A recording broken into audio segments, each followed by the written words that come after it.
चतुर्थी का जो व्रत करने वाली होती हैं, जो चतुर्थी का पूजन करने वाली होती हैं, उनके भीतर का एक भाव होता है कि जैसे ही शाम का समय आए चंद्रदेव का पूजन करें। चंद्र जब प्रकट हो जाए, कलश भर लिया, उसके नीचे आखा दाना रख दिया, चावल गेहूं जो भी आप रखते हो पूजन के लिए, ऊपर पात्र आदि रख दिया जलाशय, फिर अपन ने घी का दिया लगाकर पूजन भी कर ली। तो जो चतुर्थी का पूजन करने वाली होती हैं, जो चतुर्थी का नियम व्रत धारण करने वाली होती हैं, बड़ी बड़ी चतुर्थियाँ करती हैं या उसका नियम धारण करती हैं, तो चतुर्थी का जो पूजन करती है वो किस चीज के लिए होता है? केवल संतान, पुत्र, परिवार, हमारा कुटुंब, हम जिस कुल में हैं, हमारा कुल वैभव की ओर बढ़े, संपदा की ओर बढ़े और उसकी आयु बढ़े,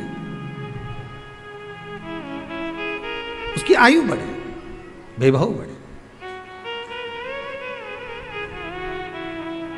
बहुत ध्यान दीजिएगा महाराज, चतुर्थी की पूजन में जो आप आखा दाना रखते हो, गेहूं वगैरह कुछ भी जो भी रखते हो, उसकी बड़ी महत्वता होती है महाराज।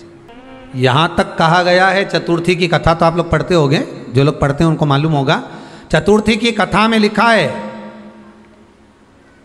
चौथ माता के व्रत में वर्णन किया गया है कि वो आखा दाना जो रखा जाता है, मान लो कोई जरूरी काम होता है तभी आखा दाना को रखा जाता है, संभाल के रखते हैं कि हम इस काम के लिए जा रहे हैं और हमारा ये कार्य सफल होना चाहिए। तो जिसने चतुर्थी का व्रत करा है, जिसने चंद्रदेव का पूजन करा, चतुर्थी का व्रत करा, वो गणेश जी से विनती करके वहाँ से 2-4 आखा दाना उठा ले, और जो व्यक्ति का काम अटक रहा है अपने ही घर का, पर दूसरे कुल को नहीं देना, अपने ही कुल के अंतर्गत जो काम अटक रहा है उसकी जेब में, उसके पल्लू में उस चीज़ को रख दिया जाए।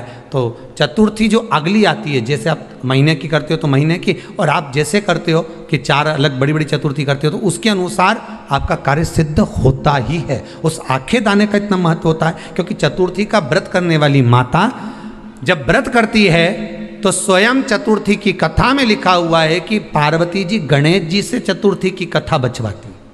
चतुर्थी की कथा बाची किसने थी? स्वयं गणेश जी महाराज ने। और सुनी किसने थी? माता पार्वती। बाचने वाले गणेश जी थे, सुनने वाली माता पार्वती थी। तो चतुर्थी की कथा जब होती है तो उसको स्वयं गणेश जी बाच रहे हैं, तो व्रत कौन सुन रही है? माता पार्वती। और आपने जो आखा दाना लिया वो गणेश जी के भाव से लिया, गणेश जी से निवेदन करके, विनय करके, प्रार्थना कर उसको प्राप्त किया।